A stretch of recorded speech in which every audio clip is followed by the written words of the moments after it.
My name's Cherri Forsyth, and I'm a grief coach as well as a peak performance coach. And today I'm very honored to have with us today Dr. Patrick O'Malley, who hails from Fort Worth in Texas. He has been living in his community and serving them, educating them, and acting as a grief counselor for 40 odd years or so. In 2015, Dr. O'Malley wrote an essay for the New York Times on grief. It was called Getting Grief Right. And this was one of the most shared and read articles in the history of the New York Times. So an incredible achievement. Well done. As a result of that article, then Patrick wrote a book called Getting Grief Right, Finding Your Story of Love in the Sorrow of Loss. And it really is the most amazing book. It helps in a very realistic way, whether you are experiencing loss yourself or whether you are trying to help someone who is mourning. So Dr. O'Malley has a wealth of experience that he's going to share with us. He also is an author of a blog called All Sorrows Born, and we will give you all the details for that blog at the end of this video so that you'll be able to join the blog. So Patrick, thank you firstly so much for your time today, and welcome. Well, thank you. I'm looking forward to our conversation. We were just saying a bit earlier, it's amazing that you're sitting in Texas and I'm sitting on the tip of Africa, and it's as if we are sitting in a room together, thanks to technology. So I would like to ask you just to tell us a little bit about yourself, your practice, your life, just very briefly, so we get a picture of who you are. Well, as you mentioned, I'm a counselor and psychotherapist in Fort Worth. I've been in practice a little over 41 years now.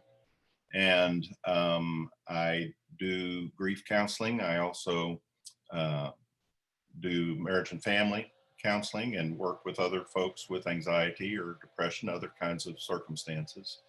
I did my first round of graduate school and ended in 1979, and that's when I started, and then did my doctoral work for the years coming and completed my PhD in 1987. So my training was in psychotherapy and marriage and family systems. And I've been doing this work in private practice for most of that time. I am the father of 3 sons and the grandfather of 2 grandboys, and have been married to my spouse, Nancy, for 45 years. Look that up. I think that's right. We got married in 1974. So 6 years. 6 years. So yeah, and I'm still very actively practicing with, grateful to have that work, and plan to continue to do it for a little while longer. Wonderful, wonderful. I would like to preface the next question with a quote that I read from your book that for me was very meaningful, as we are both parents who have lost children. But the quote says, "I still grieve. I always will, as will you, because we have loved and continue to choose to love." That is for me a very powerful and profound quote. And would you like to tell us, Patrick, just a little bit about the journey, what happened when you and Nancy lost your son, Ryan? As I mentioned, I began practice in 1979, and in 1980, our first son, Ryan, was born, and he was born 6 months, at 6 months, 3 months premature. And he was a tiny little, barely 2-pound baby that lived for 6 months after that in the neonatal intensive care unit. So it was a very challenging time for us. We were there both working, but we were there every minute we could be there, and we went through several moments of thinking he was going to die and we were going to lose him, but he continued to grow, and he eventually got off a ventilator and started breathing on his own. And we were able to bring him home. And he lived in our home for 3 months and then died suddenly, surprisingly, of a similar kind of a sudden infant death. Although he had medical issues, we were expecting that we were over the hill on that, and we're just trying to keep him safe and help him grow. So we were obviously just stunned and shocked. And so what happened then was I went back to work and began to receive a lot of referrals because I was now known as the clinician in town who had suffered a loss. And so there was a certain credibility about that for other folks who came to see me, and many who came to see me were bereaved parents. And so I was working with bereaved parents at the same time I was just intensely grieving myself. And I took what I knew, which wasn't much. I didn't get any training really in grief in graduate school. It's just a brief mention in a broader class like family life stages. And most of my colleagues, my generation, would say the same. Didn't get anything really about grief. So that was very challenging to me, and I took what I could find. I was also trained in an old form of therapy you don't hear much about anymore called Gestalt. And Gestalt therapy is basically based on the idea of we are sort of fractured people, and we need to integrate our parts into a whole. And so you'll recognize some of the terms out of that, of the empty chair exercises and the notion of unfinished business. All of that comes out of Gestalt therapy. So I was actually seeking a Gestalt therapist at the time I was grieving. And we did all of that. We did the empty chair and wrote letters and did all of those kinds of exercises. Now, what I began to understand is that these models were designed for, at least there was an embedded assumption that grief leads to some resolution, that we get somewhere, that there's a finish line to it. And so I was looking for that for myself. I did, again, a lot of exercises and talked to Ryan in the chair and did all of these things because I had really pathologized my grief. I had made my grief look like an illness.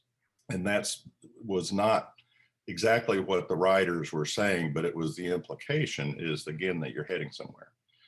And so just footnote here, what we look at is in that work of Kubler-Ross, her original population were not grieving people, they were dying people.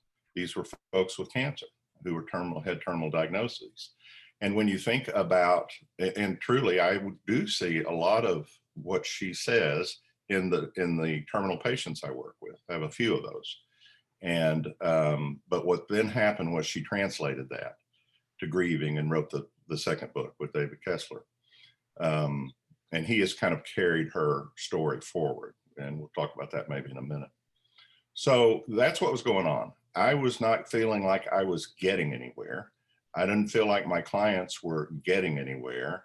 And it was real clear in my training and in the therapies I used that we were supposed to be getting somewhere in our grief. So I tell the story in the book of someone who came to see me who was kind of a rough and tumble guy, he was a construction guy and he had lost his dad. And so I laid out my theory, that grief happens in stages. And by this time I was a little dubious about really how valuable this was.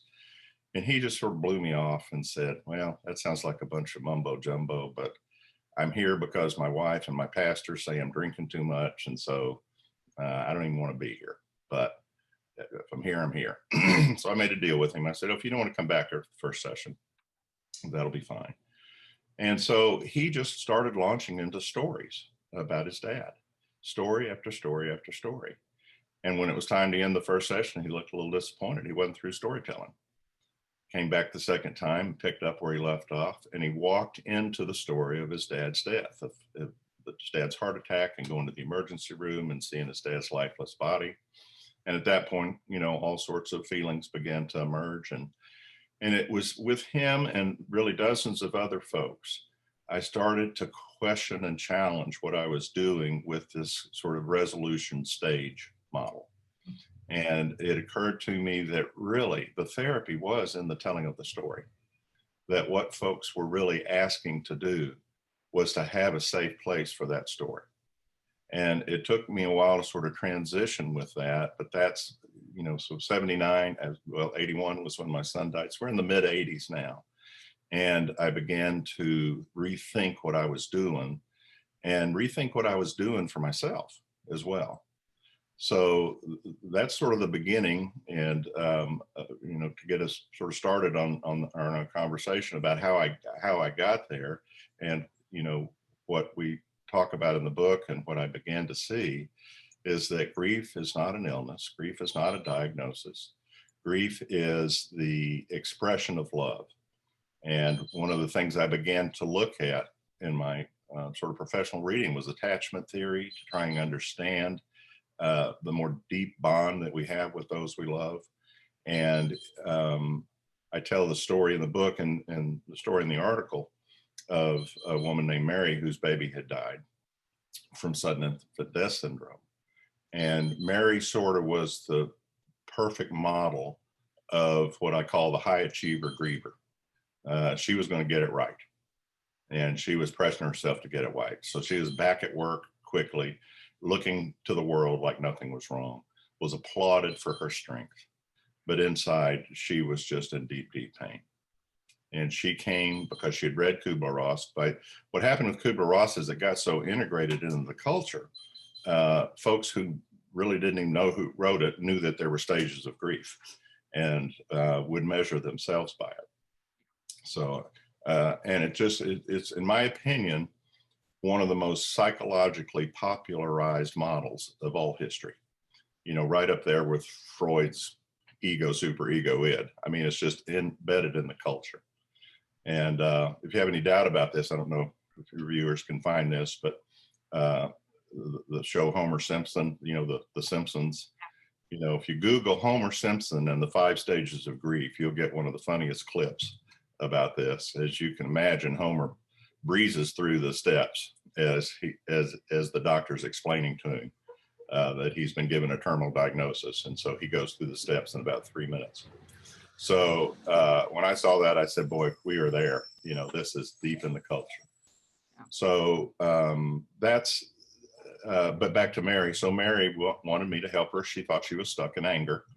And I started getting people self-diagnosed. They come and said, I've read the stages.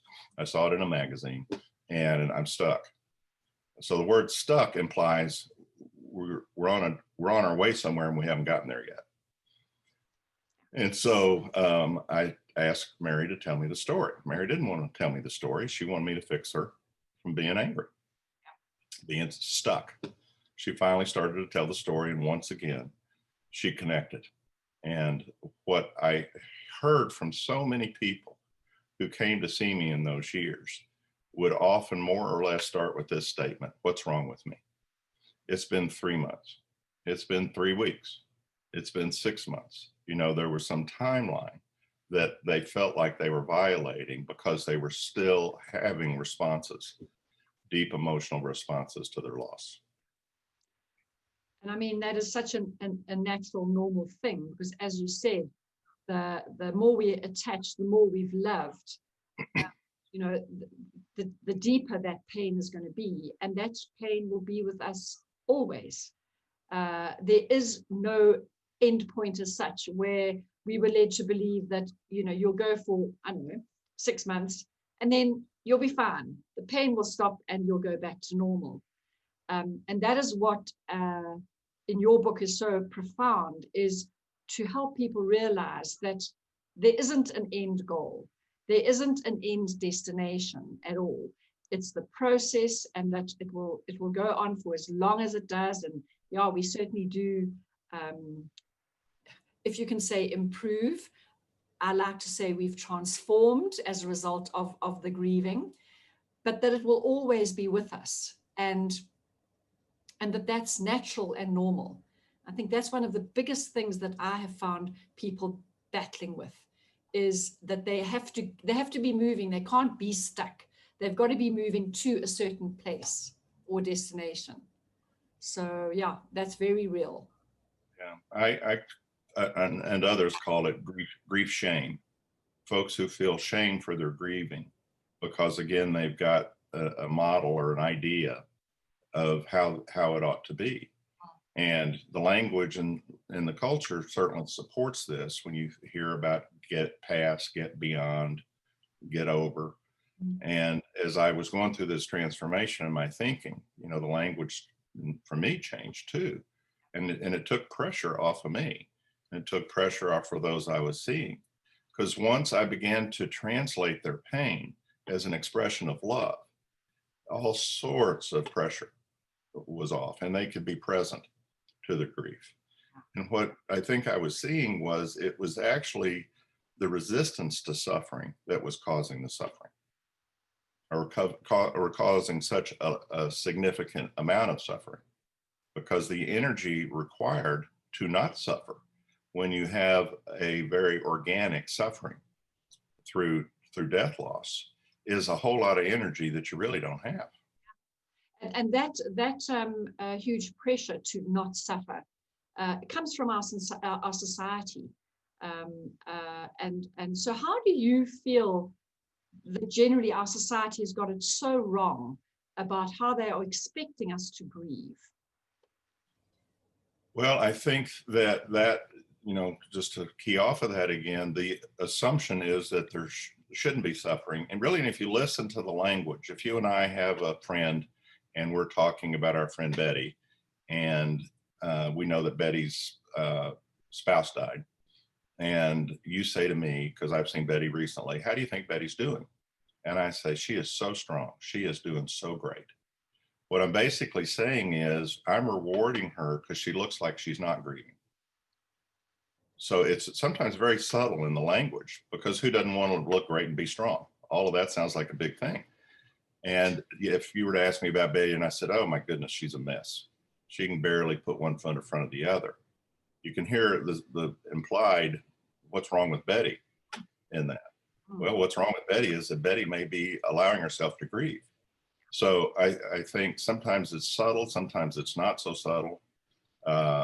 Sometimes it's self-imposed, like Mary, the high achiever griever. She didn't know if her community would support her because she wouldn't give them a chance.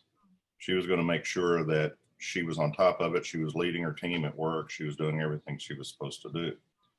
So I think that's part of it. I think, and I write a little bit in the book about what we titled the culture of positivity. And the culture of positivity is that is very much rewarded. And the reference I use for that term takes it back to, at least in this country, to the mid-1800s, to the faith healers, where if you just thought positively, then things were going to be okay. And you can see that trailed through various movements in this country, and it's still very much alive. And there's certain kind of key speakers and pastors and various folks who are promoting that. Now, that's not to say positivity is a bad thing, but when it's applied to grievers, it looks as if then if you're grieving, you must be a negative person. We only have two options there: you're positive or you're negative. And that, I think, is another way that the culture gets it wrong, or makes it hard. I don't think very few people have bad motives. I think it's all well motivated. But I think what happens is, again, it leaves grievers feeling like there's something wrong with me. And that takes away energy from being in it. And as you said, it changes over time. This is not a story about you're going to feel on day one like you do on year 10. But if you have the same experience at a moment on year 10, it doesn't mean you haven't grieved. And so what we write about in the book, and what what we're describing today, is that we're talking about grief as an organic experience based on love that we integrate into our life, rather than a thing that happened that has symptoms that we have to solve. And in the therapy world, there's sort of two schools of thought. There's the resolution based. Now, Kubler-Ross you know, I've heard from many people who knew her that she never intended for it to become as prescriptive as it did. And her writing partner on the grief book, David Kessler, actually has a new book out in which he adds a sixth step, which is very interesting, and tragically from his own loss of his son who died. And so in addition to those 5 steps, he adds this 6th step, which is about finding meaning. So in his own evolution, but he writes several times, it was meant to be descriptive and not prescriptive.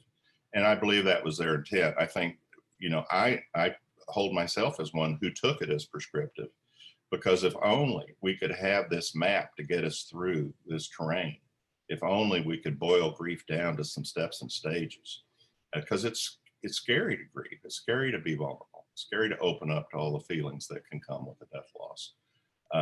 And so I think it was it was sort of co-created. The terms were out there. I think mental health and popular culture latched onto it and made it very prescriptive.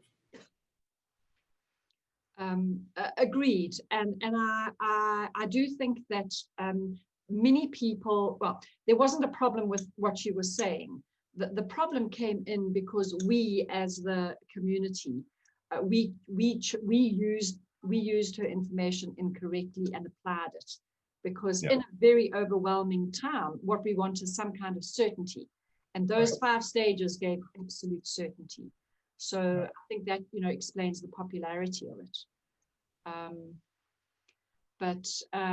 So you said in the 2 schools of thought in the therapy. One is one's the kind of resolution. You know, get to the other is called continuing bonds, where there's a desire for a continuation of the relationship with the one who's died, a sense of connecting with that. And that term really came out of some interesting field research a couple decades ago now, where the setup was they were going to do more field interviewing to see how these models held up. And what they found was people, and they did a lot of work, a lot of interviewing with the international group Compassionate Friends, which is a support group for bereaved parents. And what they were hearing was this idea of, I don't want resolution. I don't want to have my grief go away. It's my connection to my loved one. And so there began to be this shift. And when I say shift, it probably really took us back to pre-industrialization, to the world that existed before, what I say, Freud and industry. Because Freud was really the first one to start to pathologize grief.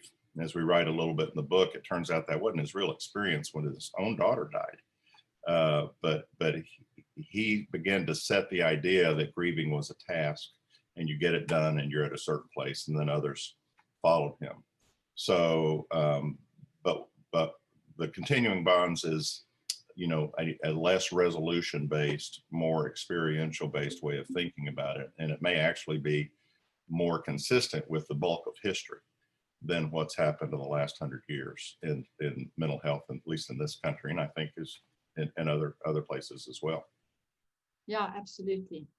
That whole idea of the continuing bonds is such a it's easy on people's hearts when they know that they can actually continue a relationship, albeit quite different from how it was when they were alive on earth, but that they can continue that relationship is just so heartwarming and very comforting to the person who is grieving. So I love the wording of it as well. You know, continuous bonding is beautiful.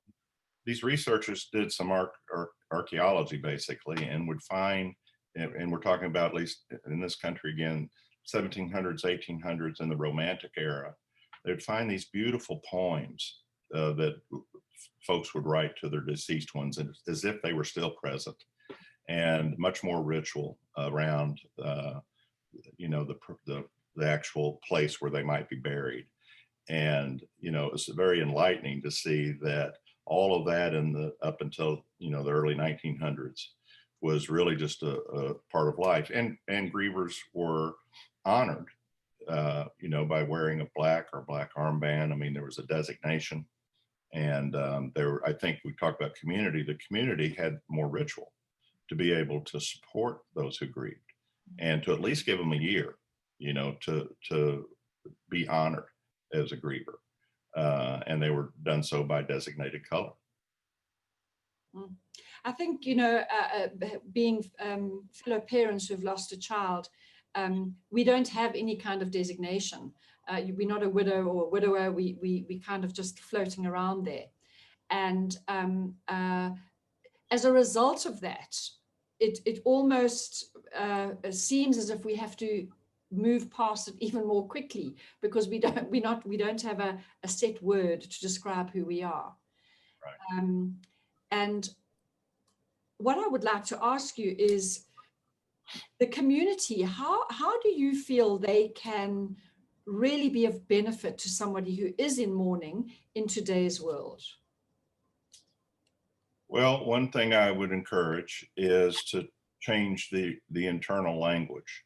And, you know, I go through this step each time. If I have an acquaintance or a friend and they have had a loss and I'm on my way to their house or to the wake or the visitation, I have an anxiety. I think, oh my goodness, my dear friend's son was killed in a car wreck. What am I going to say to him? And then I remind myself, I'm not there to say anything. I'm there to listen. I'm there to be present. And so I think there's a shift that the community can consider, and I hope your listeners will consider this, that you do not, it is not necessary, I would say it is not your role to come up with the thing to say, because oftentimes that thing to say is something that is not meeting your friend where they are. But it's an assumption. Now, I don't mean we don't say how sorry I am that your son died. I mean, that kind of thing.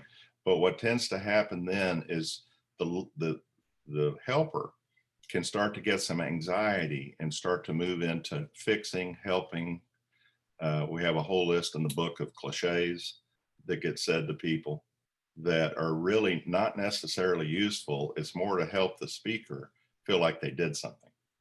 And you know, fascinatingly, I've been doing this so long, we meaning those who are psychotherapists, as myself, surely always hoped that what we did was useful because we believed it was useful, but we had a hard time proving that to the scientific community. Well, guess what? In the last 10, 15 years, the explosion in understanding neuroscience has actually validated the work we do, that what is called a rich listening environment actually helps develop new neural pathways in the speaker. It rather than you know, us speaking, us listening, or the newer term would be we co-regulate. We co-regulate our nervous system with somebody else's nervous system in order to create that safe space for them. But we don't co-regulate necessarily by having a lot of you know, things to say, because we may not be matching what their need is. And so it's hard to sit with someone in suffering. And I'm not saying if you're not asked, you know, if you're asked a direct question, you can certainly give your response to it. But that should be the second thing you do after you've listened. And we talk about Alan Wolfeld, who I would recommend in terms of his reading. He talks about companioning. And companioning is being shoulder to shoulder with somebody. It's not leading them. It's just being with them. And it's a way of receiving and holding. So for most folks that feels, or for many folks that feels too passive. I need to be doing something, but it's powerful. And so in this rich listening environment, if we're present and we're able to connect and we're co-regulating, you're doing something good for your friend. You're doing something good for your family member. Now, that doesn't mean there aren't practical tasks, but don't say, if there's anything I can do, let me know as you're walking out the door. You know, that's kind of the famous thing. It's irreverent, but there was, you know, an American comedian, George Carlin, who made his living being irreverent. And so he said, the last time somebody said that to him as they were walking out the door, he says, well, actually, I do need my shed painted. Could you come back and do that? I mean, he just called him out on it. So, but if you say, you know, your lawn needs mowing, I'm going to come over and mow it. That's a whole lot more useful than saying, if there's anything I can do. Yeah. So what I'm saying in terms of this receiving and holding and companioning doesn't mean there's no action to be taken. Let me take your kids to school this week. Let me, certainly we'll bring you meals. We quote in the book a researcher who had a pretty good return on it. It was a popular magazine questionnaire, what do you need, speaking to grievers? And the number one answer was acknowledgement. I need my loss to be acknowledged. And after that then was practical help, paint the shed. But it was a powerful statement to say what we really need is the acknowledgement. So there's so much the community can do. And again, I think that's gotten lost over time. And we have two missions in the book. One is to provide relief for those who mourn, for them to understand it in a different way that takes the pressure off. The second mission in the book was to offer support to the community, to find a way to be different, find a way to be in a place that is actually more useful for those who mourn. And the book does it so incredibly well. I would not just because we interviewing Dr. O'Malley, but because the book itself is so wonderful. I really recommend it highly, particularly if you're in a place where you might be wanting to start a support group yourself. There are very concrete steps as to how to go about it, what to do in order to get the group moving successfully. But also what I found very valuable is throughout the book, there's a series of questions that you'll say, ask yourself these questions, either as the mourner or the person who is the comforter, that really help you to get a deeper understanding of the whole process. And those questions, I would imagine, came from years of experience in dealing with your patients or your clients. And so they're right on the button. They really are amazing. The book is very practical help. So I think you have absolutely achieved your goals in both of those areas, because it's plain speaking, your book. That's what it is. Well, thank you. I appreciate that. And, the way that we've constructed it is we ask these questions to help the reader start to shape their story. And also, like you're saying, to help the helper maybe have questions to ask that help the reader or the mourner shape their story. Because the other thing I would say is that we leave mourners pretty quickly. I call it when the last casserole dish is picked up, it gets real quiet. And so the other thing I think we can do as a community is to not leave them, not let them isolate, but to be in a place where you check on them once a week, once a month. You send a note, you bring something over, or you say, I didn't really know your dad all that well. Can you tell me about him? I'd really like to hear some stories about your dad. Create a space for the griever to be able to tell some stories. We ended up here, and I ended up here because I came to understand the power of story. It helps us connect. It helps us organize. It helps us put things in time. It is absolutely an organic part of who we are. And I had a chance to sort of revisit this as I watched my grandsons grow, how innate storytelling is. Now, at an early age, you can't follow them through anything. I mean, stories don't make any sense, because they don't have the right syntax and words, but you can see this kind of primitive urge to tell the story. And it occurred to me how much in our DNA and how much how organically our desire to tell story is. Now, to be balanced with this, there are some folks who are really more internalized, and their storytelling may be just to themselves. And in the book, we talk a lot about journaling, using a journal. In fact, that's how some people read the book. They take those questions and use them. Or in the back of the book, where we put the structure together for a support group, same kind of thing. And that's fine. This is what we're looking at with Getting Grief Right is an ironic title because there is no right. It is your individual story. And, finding your story of love and the sorrow of loss is it just that. But, we're wired differently individually. We talk a little bit about that. An extrovert is not going to grieve necessarily like an introvert does. And so part of this permission giving is to know however you're put together, is fine. You don't have to change that in order to do what we're proposing. And so it's, if let's say I'm trying to care for somebody who is an introvert and doesn't really want to speak hugely, would rather go the journaling or the writing route. So then obviously one of my major functions of being the listener will go away. How then can I really support them? Well, if it's a good friend, I think it's certainly okay to say, I'm very open to whatever you need from me. What can I do for you?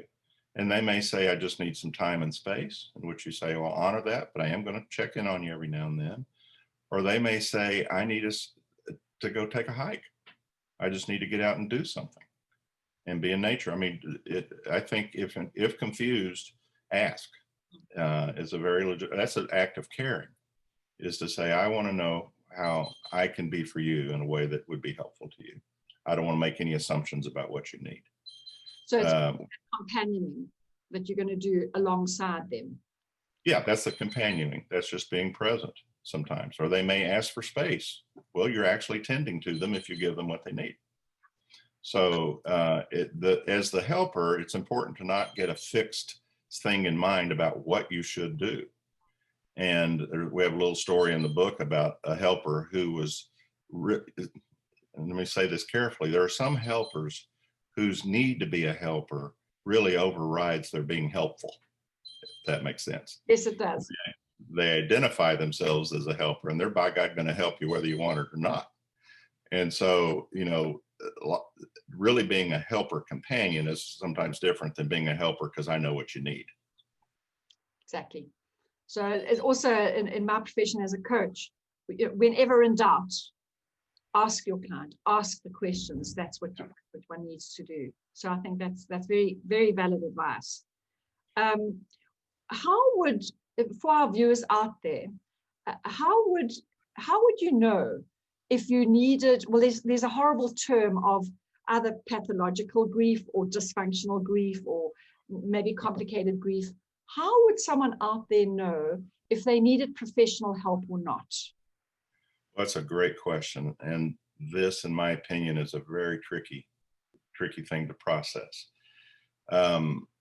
You know, it was many years ago now. It wasn't that many years ago when I wrote it. But there are medical positions that say if you're still showing symptoms of grief after 6 months, seek help. So we got to start there with the pathologizing of grief. But we cannot ignore complex grief. And in the new diagnostic manual, we have this persistent, complicated grief, which is basically sort of the same thing. It's a little wider than that 6-month idea. But if you're experiencing, I guess it would be called symptoms after a certain time, and it might be more looking at your functional level. You know, are you unable to get out and do things? But to address that question, there's a couple of things where I do think, and this is, I think, a question of who needs help and who doesn't need help in a professional way. Yeah. A great number of folks, it's kind of two groups of folks I see. Some have non-complicated grief, but are isolated. They have nowhere else to have somebody sit in safety and receive their story. And that makes up some folks who come to see me. But I also do a lot of trauma loss work. And that's more complicated grief, where there has been a trauma and a death. And sometimes the person I'm seeing was witness to the trauma or came upon the trauma. And they've got to deal with these sort of competing needs. And this is an area I'm working on right now to see if I can help with more clarity around this, because if we stay with what I'm proposing, that grief is a long story of love, and we look at trauma, which is something we, on a clinical side, would wish to help people have some resolution to. It's hard to do both when your first thought of your loved one is a tragic, traumatic moment of you can fill in the blank. There's just so many hard stories. So I do think folks, a group of folks who have that kind of complex trauma loss can benefit from a skilled person who is skilled at both understanding grief and has some process of helping with trauma. The other folks, I think, are, this notion of grief and depression, they look alike in a lot of ways. Low energy, sometimes changing in eating and sleeping, lack of concentration, anhedonia, the inability to feel pleasure in a pleasurable time. And in Kubler-Ross's work, it was described as depression. Now, again, with oncology patients, it might have been depression, but that kind of got adopted into grief. So people say I'm depressed rather than saying I'm sad. But there are folks who either pre-loss have a history of clinical depression, or the stress of the loss has changed their chemistry in such a way that they may be experiencing more clinical depression. And I think those folks, to the degree they can benefit from getting an extra set of eyes to help them sort that out. We don't usually use those two words together, but I'm more inclined to lately to say grief is a function of stress. It's in a deep sort of biological way, we can't find our loved one. And the cortisol and the adrenaline start to pump. It felt like 5 hours, and it was probably 15 seconds. I lost one of my kids at SeaWorld, this giant amusement park. I couldn't find him. And I absolutely to this day remember the rush of that chemistry. Now, it helped me mobilize. My eyes got clear, my ears perked up. I mean, that was my sympathetic nervous system came online to find him. But when you think about grief, it almost has some of that same to it, and particularly for bereaved parents, where the world is not right. And so the stress of that, I guess what I'm saying, the actual chemical stress of that can lead to some chemical challenges. By that, I mean just your neuroscience, your brain is compromised, and that's a good time to seek help. So I think along that range, there's some folks who just want to go get checked out, so to speak. I think there are folks who experience. And the other thing we should touch on is sometimes the complicated grief is because of the lack of attachment or an abusive attachment.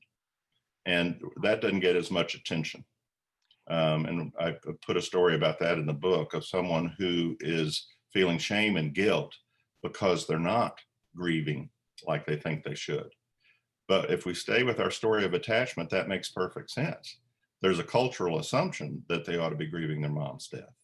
But that isn't the story. The story was that the mom was aloof or critical or aggressive or hostile or abusive. And so sometimes the relief is being able to tell that story as to why I'm not having more traditional expressions and manifestations of grief. So that's another thing I think can be helped, because that's a tough one to discuss in the community, because the community may be responding to say, oh gosh, this must be horrible. And the person's thinking, actually, I'm not feeling that. And that can certainly induce a lot of guilt and shame. Yeah, and I think that, it's kind of you saying what's socially unacceptable by kind of feeling that you're not really grieving, mourning really hard because they were difficult people. Yeah. And so the guilt and everything that comes with that makes it very difficult. So, what we find a lot is the minute there's been a loss in a family, our GP doctors, they often will prescribe an antidepressant as a matter of course because you're grieving. And so I'm just confirming with you, there's clinical depression and there's sadness. Sadness is good, sadness is healthy, normal. We need to be doing the sadness. And we don't need to be medicated for that. But if we do go the clinical depression route, then you will need medication. Yeah, that's a great point. And the primary care docs I work with and sometimes get to teach, I want to have that distinction because they're trained to alleviate suffering. And so in their model, they're seeing suffering and they want to do something to alleviate it. And it's kind of a first response. But the best kind of ideal setting, which is sometimes hard to get, is a collaborative relationship between a physician and a mental health care provider. Because what I've seen with an immediate medication of either an anti-anxiety or an antidepressant is it actually can create some detachment from the organic feeling response. That it's creating a separation and almost a numbness. Yeah, absolutely. So I'm an avid reader. And so I would like to know what books you would really recommend for people who have experienced a loss.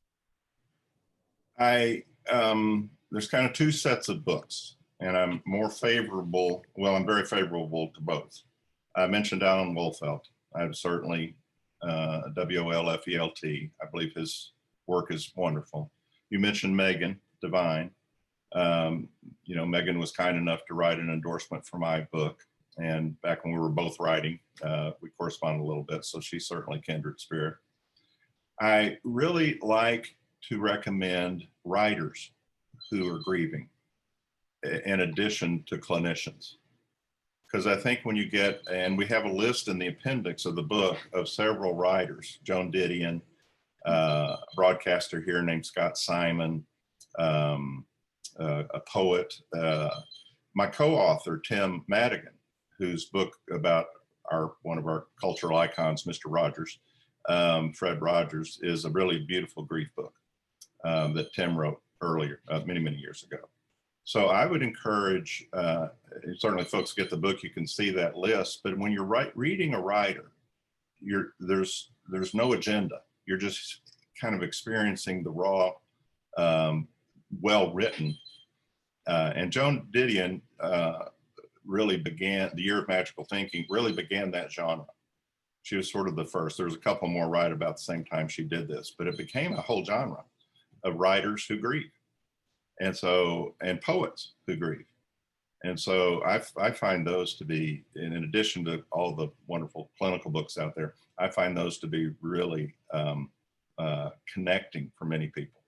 I think the Joan Didion's book, The Year of Magical Thinking, is about the loss of her husband. So particularly if you are suffering the loss of your spouse, it really will just push all those right buttons. It really explains her journey, and I think explains a lot of people who have lost their spouse. So it's a very specific kind of a loss.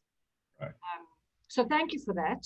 What we'll do is we'll put maybe a list at the end of the video, or we'll have captions showing the names so that people can get those books themselves. So Patrick, what if somebody has just recently experienced a loss, a big loss, somebody that they really loved? What advice would you give them?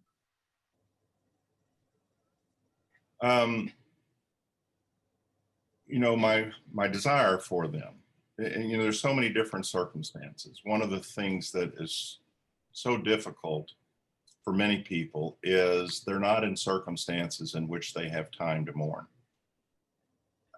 In our country, in the United States, we have probably the worst bereavement leave policies of advanced countries. It might be 3 days and you've got to show paperwork that it was a first-degree relative. So your granddad who raised you may die, and that doesn't qualify. And if you're an hourly worker, you're going to take that time off without pay. So it's another way, and when we talk about the community and the culture, and I get all that, there's a lot of understanding. I've got to keep the economy going and all that business, but boy, it is so hard. So for folks who have room and time and space, I think they've got, it just came out yesterday. I don't know if you're on my blog list, but I just wrote a little blog about liminality, which is a fun word about liminal space. That one of the ways we think about grief that some folks put together pretty smartly is we moving from our past to our unknown future. And in those early days, it can feel really crazy making because there's just so much going on. For many folks, there's a lot of what I call the business of death. And for instance, I've got lots of young widows that I see, 3 or 4 children. And maybe there wasn't a lot of financial support. And so they're back hustling, trying to get the estate finished. So what I would say for folks who have time, take the time. For folks who don't have time, do your best to create time. And that may be 1 hour after the kids are in bed, sitting in your chair with your journal or with a book or with a meditative tape or something. Because again, you may be in a circumstance where you don't have much room for this. It's 3 days to a week after the loss, and you're expected to perform as usual. For those who could benefit, I really endorse support groups. When we talk about therapy, certainly if that's an option to have somebody there to sit with you and help you understand what you're going through. But I see sometimes grieving people create more intimacy with strangers, people they've never known, in a support group than they have with their own community. Because you don't have to have any sort of defense about why you're feeling what you're feeling. So, and there's just so many, at least I don't know about how your area is, but there's, lots of that, lots of support groups. Now, sometimes there's two versions of that. One is a 6-week grief class at a church or whatever, and the others are ongoing. They're going to meet once a month for as long as you want to come. So, and I would bet you that almost every grief group is going to have a policy that if you don't want to share, you don't have to. So there doesn't have to be a lot of pressure around that. So I would say that would be something to look at. But it just again depends on the depth of the relationship, the complexities, who the relationship was. But to take the pressure off, you're not in a race to cross the finish line. I think that would be the thing I would most want your listeners to hear, that wherever you are is where you are. And whatever you need in terms of your level of community is individual, and that's up to you. But that this is not a race. You don't have to be somewhere at a certain time. And you also don't have to do it in a certain way. You don't have to do it in a certain way. Your way is the right way. Yeah. And, going back to Kubler-Ross, I certainly see people who have, it doesn't mean you never have something like denial, bargaining, anger, depression, acceptance. I mean, it doesn't mean that never happens. So, some of those ideas may be relevant to you. My mission has been to say it doesn't have to be so prescriptive that you end up thinking you're getting it wrong. Yeah, I think, and you mentioned in your book that lots of people will come to you saying, I must be doing it wrong because I haven't done that particular stage or that particular. And I think an important thing for our listeners out there is no wrong way for you. What is right for you is right for you, and maybe not for somebody else. So it's a very personalized approach to grieving, taking all the prescriptive steps and stages out of the situation and normalizing it. Yes, it is completely normal to be crying, to be feeling a lot of pain, to be a bit confused about what's going on, the various symptoms and stages that one has. It's completely normal because you have lost somebody that you loved, and now you've got to try and adapt your life to living without them. And so that adaptation takes time, and it's a very personal journey. So, and we knew our loved one in a physical environment, and we talk in the book about environmental triggers. They're just going to be sights, sounds, smells. We can somewhat prepare ourselves for the birthday and the anniversary and the holiday. We know that's coming, but there may be a sight. You're kind of in a non-grieving state, and a certain smell occurs, and you feel your whole system activate. That's very normal. It feels kind of crazy making. A lot of what folks come to see me for, to say it a different way, is they want to make sure they're not crazy or going crazy. Because, I talk about grief also as a disorienting experience. In the book, we talk about 3 chapters of this: the life before the death, the experience of the death, and the life after. And you could also use these words: I was oriented in a certain way. The death occurs and I become disoriented. And then the next part of my life is about reorienting. And as you were saying earlier, I'm going to give you another quote. It's a Franciscan I priest that I follow that wrote this, and I think he stole it somewhere, so I don't have a great source on this. But he said it beautifully. If we open ourselves to suffering, it may transform us. If we resist our suffering, we will transmit that pain somewhere else. I just thought that's a beautiful way of permission to open up to suffering. I don't think we need to go looking for suffering to be transformed. So, you know, suffering's going to come. Suffering when you find us. But if we can open to that suffering, it's transformative. Absolutely. And I know in my own life, I finally got that. It took me a long time to get it. But each time I go through another loss and I want to feel resistance to that suffering, because our little reptile brain says avoid pain and seek pleasure, you know, but our advanced brain says we can open ourselves to pain, or nobody would work out or go to school. You know, I mean, we can do painful things for a bigger outcome. So one of the ways I think of looking at that is each time this happens, I'm transformed. I have a deeper appreciation for those I love. I have a larger sense of the world. I mean, there are certain things that it reminds me of, the value and preciousness of time. So all of that, I think, is part of that. And everybody's going to have their own transformative experience. Absolutely. There's a wonderful book called Broken Open by an American author called Elizabeth Lesser, who speaks about when there's pain. She talks about a bud of a rose. That when there's pain, we close the bud, we protect, we have this armor around ourselves. And then if we can open to the pain, it's like that rose just blossoming. And the wonderful gifts that happen as a result of being able to be open and taking the risk of being vulnerable. And grief very much fits into that as well, I think. Yeah. There's another example, I think, of somebody writing in what I would call sort of a movement that is afoot to try and look at grief differently. And that's beautifully poetically stated. And again, it gives permission. It takes pressure off. It supports. Yeah.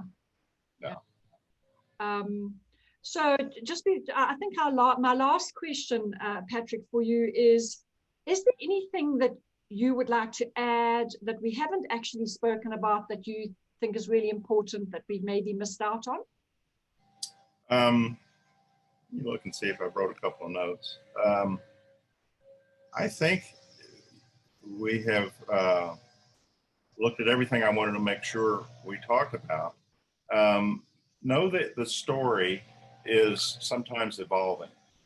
You know, as people start to tell their story and think about their story, they'll think of things they hadn't thought of. And that's true in journaling too. You know, as someone said, what comes to pen may not have even come to mind yet. You know, that it may not be a conscious thought.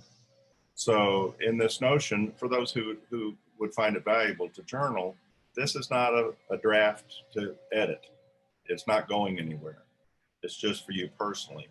And what it does is basically, I guess if we could say it another way, we want folks who grieve to find ways to externalize that.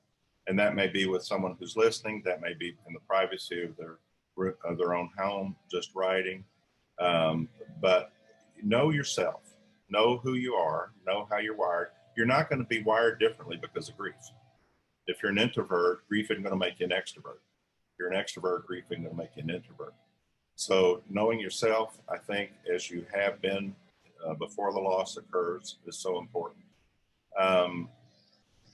And to the degree you need it, I can say yet again, you know, find a safe place, find a safe community. That may be alone, again, by yourself, that may be with trusted others. What happens, I think, in this community thing, to go back to it, is sometimes I end up having to work with people to help them undo things that were said to them. You know, all probably in good faith. And so another thing I would say to grievers is it requires some patience with those around you to know that they may be doing their best, but they're just not sure what to do. And so know that and that's something you can talk about with somebody else. You know, so-and-so said to me, it's been 6 months, what's wrong with you? Take that to a trusted friend, talk about it.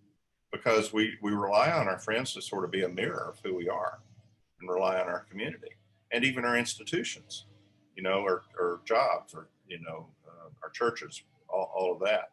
So trust yourself. I would say, with what you're feeling. And if in doubt, talk with somebody that's trusted to see if they think you're getting it wrong, if that's what you're feeling. And seek people who can share that reality with you and hold you and support you through this time. And then the other thing I would say is, as we talked about with the community, don't check out too quickly. Follow up with your friend. Follow up with your family member. Stand by them. Don't leave them. Listen. Learn to listen more than you talk. I found a really good thing that I do is usually I diarize for 3 months after the loss. And that's when I send flowers or whatever. Because in the beginning stages, it's chaotic. But yeah, and to if you're a very busy person, you need to diarize, otherwise you are going to forget. I put it in the diary, contact this person, whatever. And so, yeah, I think really to kind of put in a nutshell what we've been speaking about is that grief is normal and natural. And society has made us feel we can't speak about it, we can't show that we're suffering, we can't show pain. And the new way of looking at grief is to be very real about the process. It's normal, we're not sick, we're not dysfunctional, and to be able to experience it, the only way to go through it is through it, allow it to transform us so that we can then adapt to a new life without the person who's there. So, and to that maybe smaller group of folks, I just want to touch on this again, who had a complicated relationship with the one who died. Sometimes the grief there is about what wasn't. It's about the relationship that didn't exist. And I think that's an important thing for folks to acknowledge, is if I'm not having, again, all these traditional responses, that's the loss. It's like a double. The loss is that I'm not feeling the loss. Yeah. So, but that balances the scale in terms of making sure we're saying this is so individual. And so the loss there is that there wasn't traditional love to be able to experience traditional grief. Exactly. But yes, I like your words. I mean, I think it's open to it. Know that there's not one way to do it. And for those who have a loved one who died, that's, I think, the continual mantra. I'm feeling what I'm feeling because I loved. How long will this take? How deeply did I love? Absolutely. Absolutely. The last thing, Patrick, is if people would like to contact you, what is the best way they can do that? They could contact me. I get a notification if you go to my blog, which I think you're going to post up. And you can also get them on my list for blogs that I put out intermittently. The most common thing I hear about my blog is, gosh, it's so short. And I said, well, did you like it? Well, I think some folks get kind of blog weary because they can be long, but mine are going to be about 3 paragraphs to try and capture some ideas. So that's probably the best way is to make contact through my blog site. And, if questions or thoughts or anything, I'd be glad to visit.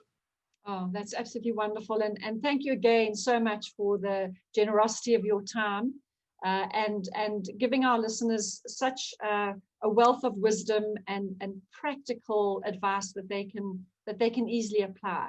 I've been very honored to have you on this interview today. Thank you so much. You're welcome. I'm grateful for our conversation. I appreciate getting to know you through this moment and feel our connectedness. And I'm very grateful we got the chance to do this.